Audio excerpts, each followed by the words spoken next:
And yeah, so I see your question. What plugins should we use for mastering? Yeah, that's a very loaded question.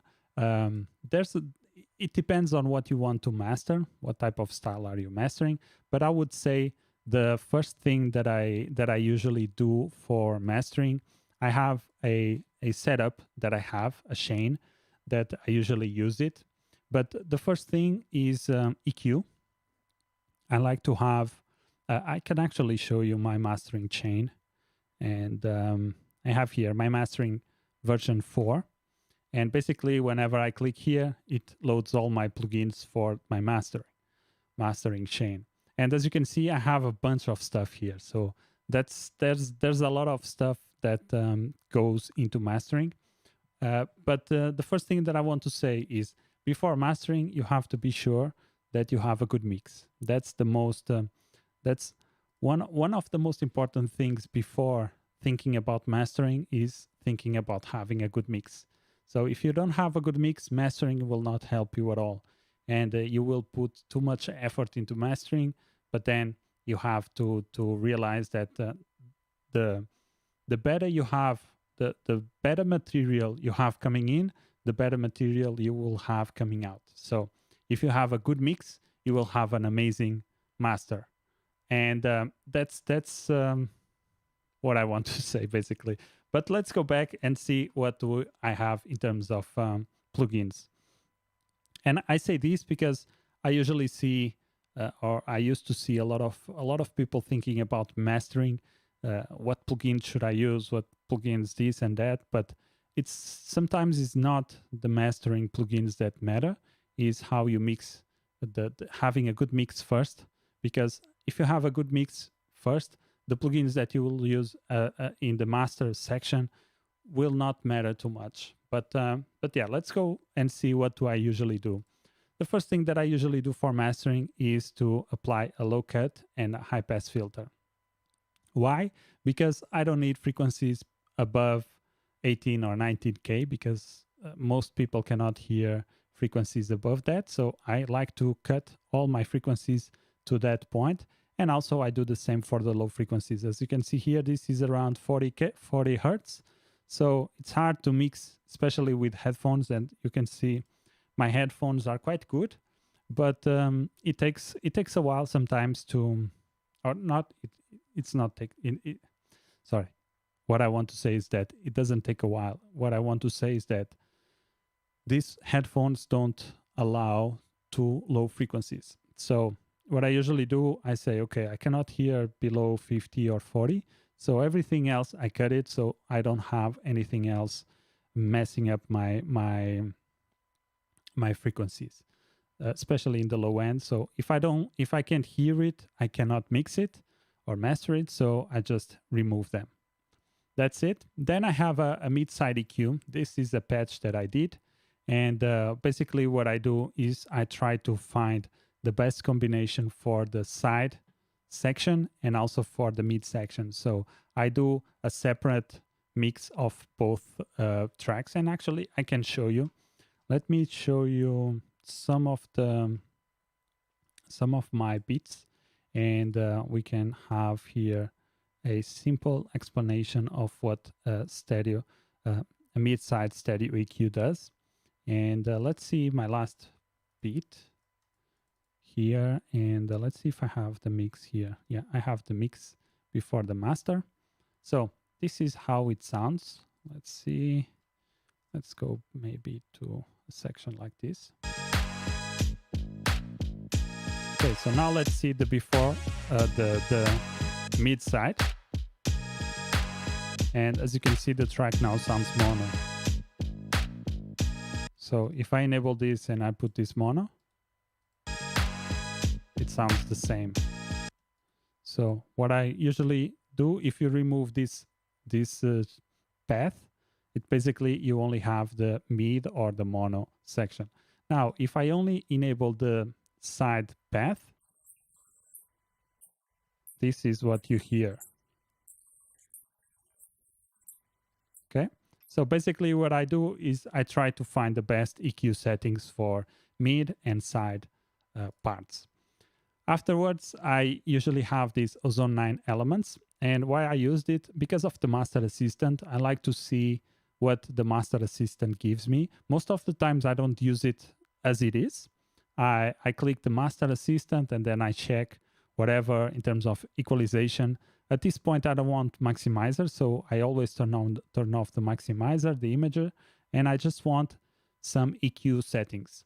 And after I see whatever the Ozone 9 elements gives me, then I will make tweaks because I don't want it. Sometimes it sounds good, and if I like the way it sounds, I keep it.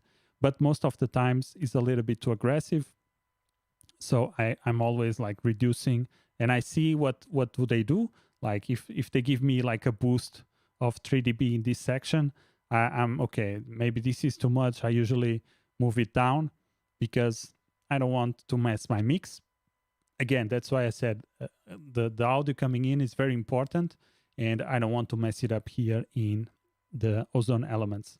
So at this stage, it's just to see whatever recommendations I have from Ozone, and then I always, and I want to stress that enough, I always try to check.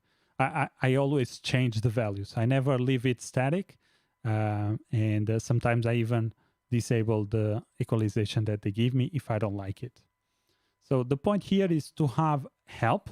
So I use Ozone 9 elements just to give me a hint of what do they offer me, because I don't know what algorithm do they use to give this Master Assistant. But sometimes it works, sometimes it doesn't, and but most of the times I always tweak the values because I don't want to have a very aggressive thing. Next up, I use Split Enhancer. This is a plugin made by myself, and you can find it at dailybits.pt.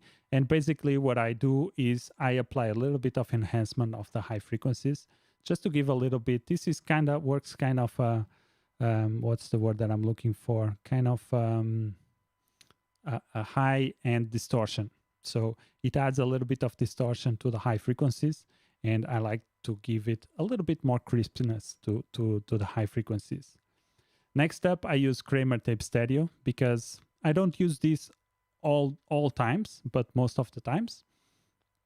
And this is to give a little bit of stereo saturation to the track, to the entire track. And you will see that it's hard to explain in words what this plugin does, because it's really hard to, you have to listen to it and you have to really focus on the low frequencies. But what it does, it makes the low frequencies way more smooth, way more warmer, if that's a word that we can use.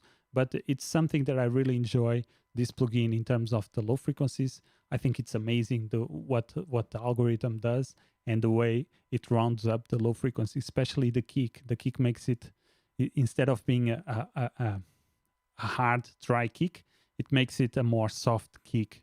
So I don't know, it's hard to explain. It's not soft in a bad way, it's soft in a really good way. It makes it warmer, it makes it sound really nice. Okay, so next up, what I have is the multi-phase, linear phase multiband. Like I told you, I was talking about Waves plugins, and this is one of my favorite ones. And basically what I do is to apply compression in every single instance, or every single part of the frequency stereo. And as you can see, this is the low end, this is the low mids, high mids, and you can go you can solo every single frequency and then start moving the knobs down to try to get a nice compression and even compression. I can tell you, this is like my secret sauce when it comes to mastering, because this plugin here makes the track sound really polished. It's hard to explain, because what a compressor does is it squashes the low volume signals and brings up it squashes the high values, the high volume signal, and then brings up the low volume signal. So what happens is that we have a little bit the low volume, the low parts of the track become louder, and you can do this on every single band. So this is really, really amazing, and that's one of my favorite plugins for mastering. And at the end, I use again another Ozone 9 elements, and at this part, I'm focusing on the maximizer here. Usually I turn off the EQ at this point. I see the master assistant, what they give me again, but I usually only leave the maximizer because this will be my final stage of gain. And this is where I usually crank up the volume so that I can have a louder signal. And yeah, that's basically it. And then I also have this pass analyzer to see my frequencies here, and also to see my spectrum analyzer to see if I don't know if this is a spectrum analyzer. Maybe this is a spectrum analyzer. I'm not quite sure what's the name of this one. Let me check. Metering, position, stereo. I think that's it. Yeah. I don't know what name I would say to this. I don't remember at this moment. But as you can see, it's quite stereo. I have and this is even without mixing, so or mastering, sorry. And as you can see, whenever, if I were to, I actually have here, let me show you the master track. Do I have? Yes, I do have. And you can see already a difference in terms of blocks, in terms of the size of the waves. And as you can see here, the everything is louder and it sounds bigger. So let me disable everything so that we don't blast anything, and let's see the difference.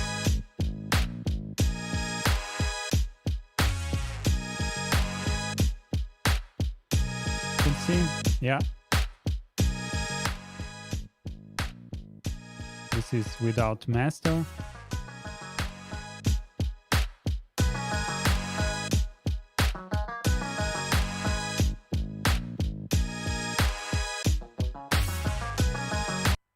And as you can see, we have a very wide range of positions in terms of the mono, in terms of stereo, and also a very good balance of all the frequencies, which is quite nice. So that's basically it, what I do in terms of my mastering plugins. Again, you can use a bunch of plugins. They will all have different what's the word that I'm looking for? They will all have different, not specifications, maybe that's not the best word, but they all have different effects that you will find at the end of the day. And it depends a little bit on what you are trying to master, but I would say these are the most important things, at least for me. And that's why I have this as my master chain, is because I like I've polished my process of mastering, and it sounds good at the end. But one of the most important things is to have a better mix coming in, and then whatever plugins you use in your master, be careful also not to overdo it. But it's just basically bringing up the volume, applying a little bit of equalization, compression, some saturation, and that's basically it. So whatever plugins work for you, whatever plugins give you this type of tools, it's fair game. And there's no definite rules in terms of mastering or music production overall. It's just whatever sounds good, and that's what matters. And that's why I was stressing a little bit of the it doesn't matter too much what plugins do you use. It matters what the audio coming in you have. So focus first on having good how can I say, having a good mix, because I can tell you right away that I use these plugins because I have them. If I didn't have them, I would be able to have great sounding tracks, even with the stock plugins in FL Studio.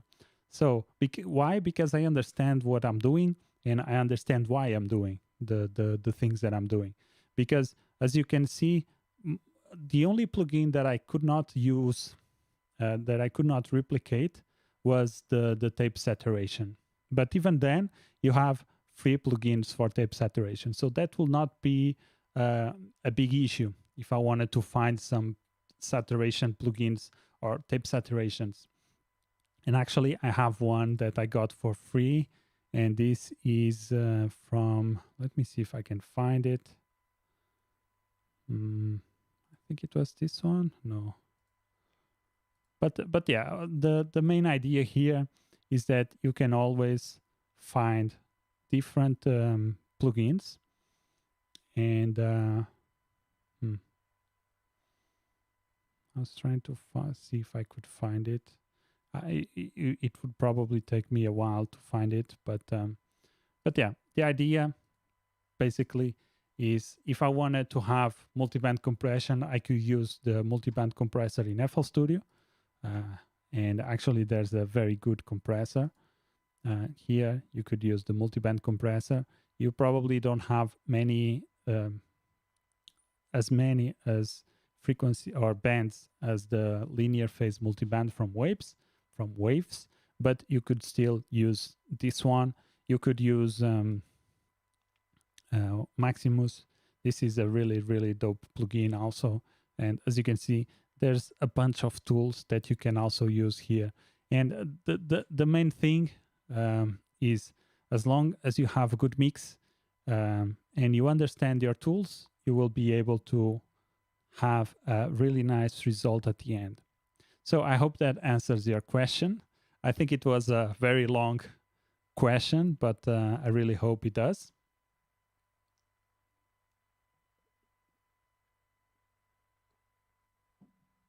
And by the way, thanks for the question.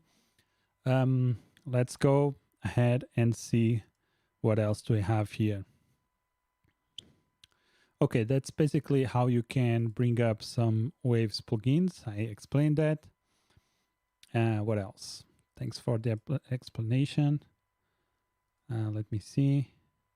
Thank you very much. Thanks for the help. Your channel deserves more attention. I really appreciate that from my heart, but it is what it is. It takes time to grow on YouTube, and I already knew that coming in, and I do it because I like it. Of course, I also want to have more recognition on YouTube, but the main thing here is to give content to you guys so that you can become better and enjoy what I'm doing. Because I can do this even if I didn't like music, I wouldn't be struggling. I cannot say maybe struggling, but I wouldn't have like I think I'm on YouTube for like 4 years, maybe 4 years and a half. And if I didn't like what I do, I wouldn't be spending all my nights and all my weekends working on this YouTube thing, and still having my own job, and still working out, having my own responsibilities. And I do it because I like it. And but yeah, I really appreciate that you think that the channel deserves more attention. I'm working on it. I'm working on trying to build better content so that the algorithm is a little bit more friendly to this channel. But yeah, it is what it is. I know that it takes a while to grow on YouTube, and I'm okay with it. It's nothing new.